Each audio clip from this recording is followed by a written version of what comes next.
दैना हो या खोली का गणेशा है, दैना हो या मोरी का नारायणा है, दैना हो या पंचनाम देवा है, दैना हो या भूमि का भूम्याल है। गीतों की ये पंक्तियाँ आपने अक्सर पहाड़ी शादी के मांगल गीतों के शुरुआत के समय सुनी होगी। जी हाँ, आज हम बात करेंगे पहाड़ी शादी समारोहों की। नमस्कार, मैं डॉक्टर ममता कुंवर आप सबका स्वागत करती हूँ एक और नई वीडियो में। मुझे उम्मीद है आप अपने घर परिवार के साथ में स्वस्थ, सानंद, मस्त और व्यस्त होंगे। तो आइए दोस्तों, एक नई वीडियो की शुरुआत करते हैं।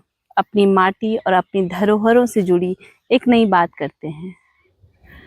विवाह 16 संस्कारों में से एक ऐसा महत्वपूर्ण संस्कार जिसमें दो अलग अलग परिवारों के दो परिवारों के बीच एक आत्मीयता का, एक प्रेम का संबंध जन्म जन्मांतर तक के लिए जुड़ जाता है। हमारी भारतीय सनातन परंपरा और भारतीय सनातनी जो सभ्यता है, उसमें विवाह महज केवल दो लोगों के बीच नहीं होता है। उस विवाह में दो परिवारों की मान मर्यादाएं, दो परिवार की प्रतिष्ठाएं, दो परिवारों की भावनाएं, दो परिवारों की आत्मीयताएं, उनके प्रेम, साथ चलने का संकल्प, एक दूसरे के प्रति समर्पण और एक दूसरे के सुख दुख में सहभागी बनने का जो संकल्प होता है, उसकी यात्रा प्रारंभ होती है। इस संपूर्ण विश्व में भारत ही एकमात्र ऐसा देश है जहाँ जो विवाह का बंधन होता है वो जन्म जन्मांतरों के लिए बंध जाता है। पाश्चात्य देशों में ये महज एक लाइफ का एक हिस्सा होती है, जिसे वो जब चाहें तब वो एक हो जाते हैं और जब उनकी मर्जी आए तब उनके बीच में डाइवोर्स हो जाता है।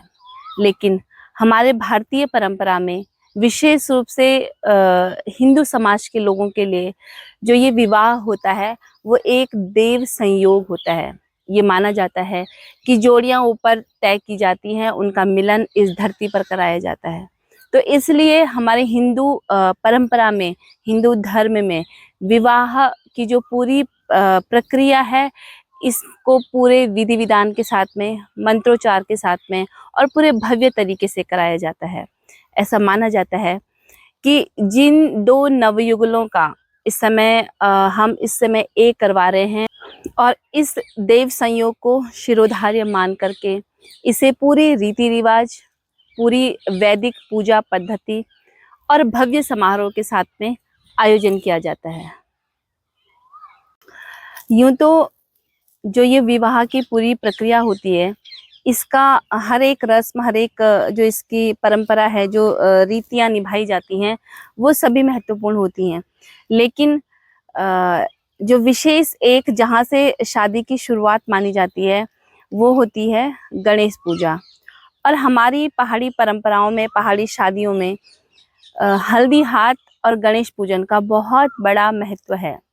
ये महत्व केवल पूजन पद्धति से रिलेटेड नहीं है, बल्कि ये जो प्रक्रिया है, जो रस्म है हल्दी हाथ की, बान की, ये भावनात्मक रूप से माँ बेटी के रिश्ते के लिए भी बहुत महत्वपूर्ण हो जाती है। आपने अक्सर सुना होगा कि बेटी के हाथ पीले कर लिए जाएं तो गंगा नहा लें या जग जीत जाएं।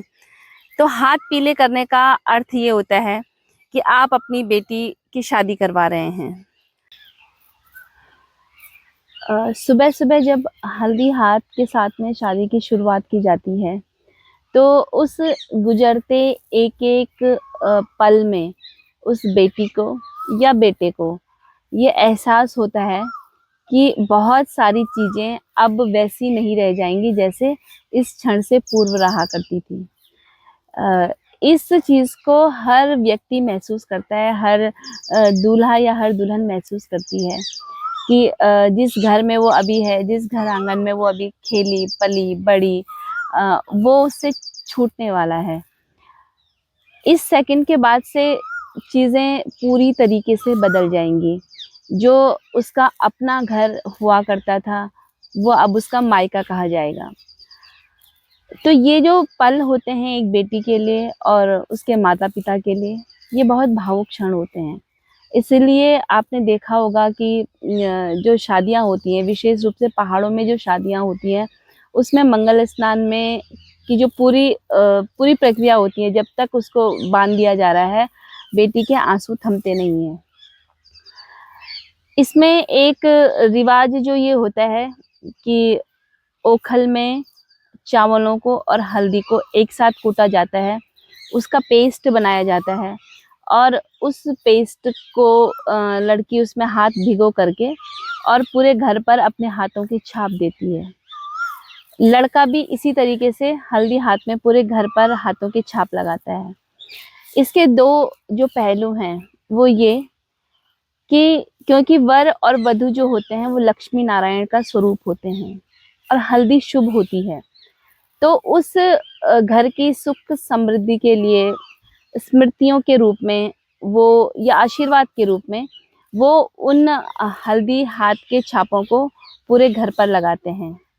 और बेटी के लिए दूसरा पहलू ये है कि जिस घर की दहलीज को उसने लांघा, जिस घर के आंगन में वो पली बड़ी, जिन घरों में आंगन में उसकी किलकारियां गूंजी, आज वो बेटी इतनी सयानी हो गई है कि वो विवाह योग्य है और अब उसे इस घर को छोड़कर अपने दूसरे घर में जाना है। तो वो अपनी स्मृतियों के रूप में हल्दी हाथ को अपनी डेहरी के ऊपर, पूजा घर में या दीवारों पर लगाती है। तो ये मोमेंट भी बहुत भावुक होता है, क्योंकि कोई भी संवेदनशील व्यक्ति, कोई भी भावुक जो व्यक्ति होते हैं, उसके मन के अंदर उस समय वो चीज़ें उसका एक ज्वार उमड़ रहा होता है। उसको फ्लैशबैक की सारी चीज़ें, अपने भाई के साथ की तकरारें, बहन के साथ की तकरारें याद आती हैं, माता-पिता का वात्सल्य उमड़ता है, दादा-दादी का स्नेह उमड़ता है, चाचा-चाची का दुलार, लाड, प्यार, ये सारी चीज़ें मनोमस्तिष्क में चलती रहती हैं। तो वो उसके भावनाओं के रूप में उसके आँसुओं के रूप में वो दिखता है कि वो कितनी भावुक हो रही है इस चीज़ से। ये जो प्रक्रिया है, ये विशेष रूप से हमने इसको पहाड़ों में देखा है, क्योंकि ऐसे तो ये हल्दी हाथ का रिवाज पूरे भारतीय समाज में होता है, विशेष रूप से हिंदुओं में। लेकिन पहाड़ों में इसकी आत्मीयता, इसकी इसकी जो एक ये कहें कि जो खुद होती है, वो बहुत ज़्यादा देखने को मिलती है। हल्दी हाथ के बाद बान की जो प्रक्रिया है वो शुरू होती है। बान बोलते हैं हिंदी में उपटन को। ये परंपरा बहुत पहले से शुरू इसलिए है, आज इसकी बहुत ज़्यादा आवश्यकता, लोग महज़ एक उसको फ़ॉर्मेलिटी करते हैं। लेकिन ये एक मान्यता तब से चली आ रही है या तब ज़्यादा समृद्धि रही होगी जब ब्यूटी पार्लर्स नहीं रहे होंगे। माँ-बहनें अपने आस-पास से जो गाँव में जड़ी-बूटियाँ होती थी, उसमें विशेष रूप से होता है एक समोया, एक होता है स्योड़ू, पीली सरसों को बोलते हैं राडू, कच्ची हल्दी जो घर की हल्दी होती है, हल्दी, चावल का बहुत बारीक आटा और तेल, तो वो शुद्ध सरसों का तेल होता है। तो ये अलग-अलग कटोरियों में रख कर के इस तेल को चढ़ाया जाता है। ये जो बान होता है वो बेटी को चढ़ाया जाता है और इसका एक स्पेशल पहले पेस्ट बना कर के रखते थे कि बान के बाद उसके पूरे शरीर पर, उसके चेहरे पर, हाथों पर उसको मला जाता था। तो क्योंकि पहले तो कोई पार्लर्स होते नहीं थे और घर गाँव में इतना काम था कि दुल्हन को अब तो 1 महीने, 6 महीने पहले से पार्लर्स बुकिंग हो जाते हैं और लड़की को पहले 6 महीने पहले से ही तैयारी की जाती है कि इसकी शादी हो रही है, इसको इस तरीके से रखना है, ये करना है। लेकिन पहले ये सारी चीज़ें नहीं थी। पहले शादी से 1 दिन पहले ही लड़की अपने लिए चूड़ी पहनने की उसको भी बोलते थे कि चूड़ी पहनने आज बाज़ार जा रही है। तो आज से 15-20 साल पहले की ये दौर रहा है कि चूड़ी पहनने बाज़ार जाएँगी। तो कई बार मेहंदी भी उधर ही लग जाती थी। स्पेशल ऐसे मेहंदी का कोई बहुत बड़ा आयोजन नहीं किया जाता था और ये तब की चीज़ें हैं जब मेहंदी भी नहीं मिला करती थी। तो हमने अपने माँ से, चाची लोगों से सुना है कि वो एक रेड कलर का जैसे सिंदूर टाइप का कोई आलता होता है, उसको ही लगाया लगाया करती थी, क्योंकि तब मेहंदी भी नहीं थी। तो इसलिए ये जो हल्दी का फंक्शन होता था, इसलिए वो बहुत विशेष होता था। तो उसमें वो जो कहते हैं कि उस मंगल स्नान के बाद जो चेहरे की चमक थी, तो पूरा चेहरा दमक जाया करता था, क्योंकि वो पूरा नेचुरली जो उपटन तैयार किया जाता था, उससे जो दुल्हन है उसको स्नान कराया जाता था। एक और चीज़ तब हम लोगों ने देखी थी कि क्योंकि ये मंगल स्नान इसको बोला जाता था, तो मंगल स्नान सार्वजनिक होता था, मतलब आंगन में ही महिलाएं जो होती थी चारों ओर से चादर का पूरा कवर्ड करके एक कमरा सा बना देती थी, और वहीं पे ही दुल्हन को स्नान कराया जाता था। और इसलिए ये त्योहार जो ये एक शादी की एक जो ये रस्म थी, ये सिर्फ महिलाओं के बीच होती थी। लेकिन धीरे धीरे बदलते दौर में चीज़ें बदलने लगी। इसमें फिर कुछ 1 डेढ़ दशक पूर्व फिर पुरुषों के द्वारा भी, जैसे भाई हो गया, पिता हो गए, ये भी फिर लड़की को बांध देने लगे। और ऐसे ऐसे बदलते बदलते दौर में अब ये हो गया कि केवल बांध दिया जाता है वहां पर, और लड़की फिर बाथरूम में चली जाया करती है। लेकिन पहले गांव में ऐसा नहीं होता था, और ये कहा जाता था कि आज मंगल स्नान है तो पूरा उसको उस तरीके से किया जाता है जैसे एक देवी का स्नान किया जाता है या एक देवी को तैयार किया जाता है। इसलिए आपने जो आज भी जो पहाड़ी मांगल गीत बजते हैं, तो वो मांगल गीत विशुद्ध रूप से उन्हीं परंपराओं पर आधारित हैं जो पहले बनाया करती थी, जो पहले हुआ करते थे। इसीलिए उसमें बेटी को जैसे जैसे तैयार किया जा रहा है, तो वैसे वैसे बोला जाता था कि ना नाई धोए की लाडी मेरी फुरफुरिया हो गई, कि नहा धो करके मेरी बेटी मतलब फूल सी हो गई है, सुंदर सी हो गई है। या फिर जैसे उसको कोई नथ पहना रहा है और उसको मांग टीका पहना रहा है, तो ये सारी चीजें वहीं पर ही होती थी जहाँ पर मंगल स्नान हुआ है। तो ये वो दौर भी है। इस वीडियो के माध्यम से ये भी आपको थोड़ा बहुत इस चीज की भी जानकारी देने का एक प्रयास है कि शादियों में भी बदलते समाज के अनुसार बहुत परिवर्तन हो रहा है। कुछ चीज बहुत अच्छी हैं, लेकिन कुछ चीजें ऐसी हैं जो विलुप्त नहीं होनी चाहिए।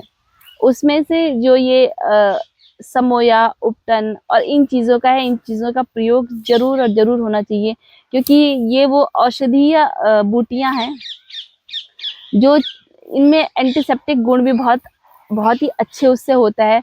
इसीलिए जो पहले वो बोलते थे कि जैसे ही दुल्हन को ये उपटन लगाया जाता है, उसके बाद दुल्हन का चेहरा चमक जाता है। मंगल स्नान के समय पे जो पारंपरिक मांगल गीत गाए जाते हैं, उसमें देव आह्वान से और न्यूतने मतलब आमंत्रण से ही वो मांगल गीत शुरू होते हैं।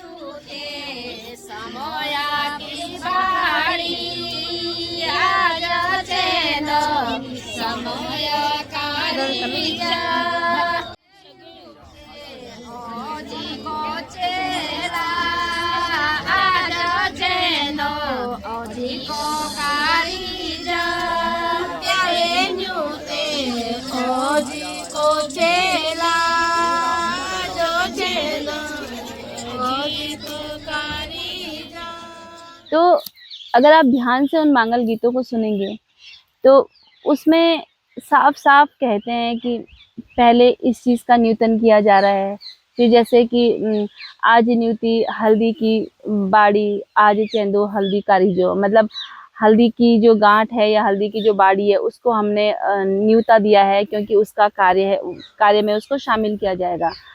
तो कहने का अर्थ ये है कि प्रकृति प्रदत्त किसी भी चीज़ की का जो उपयोग है, वो हम अपनी मर्जी से नहीं कर सकते हैं।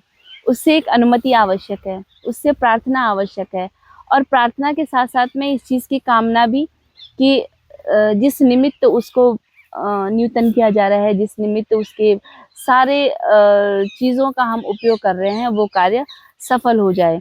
तो देव आवाहन उसमें किए जाते हैं, सभी देवी देवताओं को बुलाया जाता है। ये वो चीज़ें हैं जो गढ़वाली लोक संस्कृति को पूरे विश्व में एक अलग स्थान दिलाती हैं। ये वो लोक मान्यताएं हैं, ये वो लोक परंपराएं हैं जो हमको औरों से विशिष्ट बनाती हैं। तो मेरा ये कहना है, मेरा ये निवेदन है कि इन परंपराओं को भी हम लोगों को निर्वहन करना है। और जो स्वरूप बदलता जा रहा है, उस बदलते स्वरूप में हम इतना ना बदल जाएं कि कल को हम अपनी पहचान भूल जाएं, या हम अपने रूट्स, हमारी जड़ें क्या हैं और कैसी थी, उनको हमें ये मालूम ना हो कि हमारे पुरखों ने जिन समृद्ध चीज़ों को, जिन समृद्ध परंपराओं को शुरू किया था, उसकी हमें कोई जानकारी नहीं है। तो ये चीज़ें हैं, निश्चित रूप से आधुनिक होना हमारी आवश्यकता भी है और होना भी चाहिए। लेकिन यदि हम अपनी जड़ों से जुड़ते हुए आधुनिक हैं, तो फिर हम सफल हैं। और ऐसा नहीं है कि ये जो रस्म है वो भावुकता में ही पूरी समाप्त हो जाती है। इसी भावुकता के बीच जन्म लेता है देवर भाभी का मजाक, जीजा सयाली की मजाक, ननद भाभी की मजाक, और जो हल्दी बचती है या जो उपटन बचता है, फिर दौर शुरू होता है उस उपटन को एक दूसरे पर लगाने का। तो गढ़वाल में क्या होता है कि देवर भाभी और जीजा साली का जो रिश्ता है, इसे एक बहुत जिसे कहते हैं विनोद, व्यंग करने का या हास्य का, तो ये ऐसे रिश्ते हैं जहाँ आपको बहुत ज़्यादा हंसी मजाक देखने को मिलेगी। तो फिर उस चीज़ का दौर शुरू होता है और फिर जो समापन होता है वो होता है हमारे पारंपरिक वाद्य यंत्र, ढोल दमाओं की थाप पर। अंत में इस पूरे जो भावुक माहौल होता है उसको और ज़्यादा खुशनुमा बनाता है पारंपरिक वाद्य यंत्र, ढोल दमाओं की थाप पर सभी का नृत्य करना। इस हंसते खेलते और खुशनुमा माहौल में फिर शादी की अगली रस्मों की ओर जो पूरा परिवार है वो बढ़ता है। और पहाड़ी शादियाँ ऐसा नहीं है कि सिर्फ पहाड़ों में ही जब रहेंगे तभी आयोजित की जा रही हैं या उस स्वरूप में आयोजित की जा रही हैं। शहरों में भी हैं, जिसके मन में यदि है अपने पहाड़ के प्रति लगाव, तो वो शहरों में भी इस तरीके के आयोजनों को करते हैं। और जो ये पूरी प्रोसेस है, जो ये पूरा तरीका है, वो अपनी पहाड़ी पद्धति पर रखते हैं।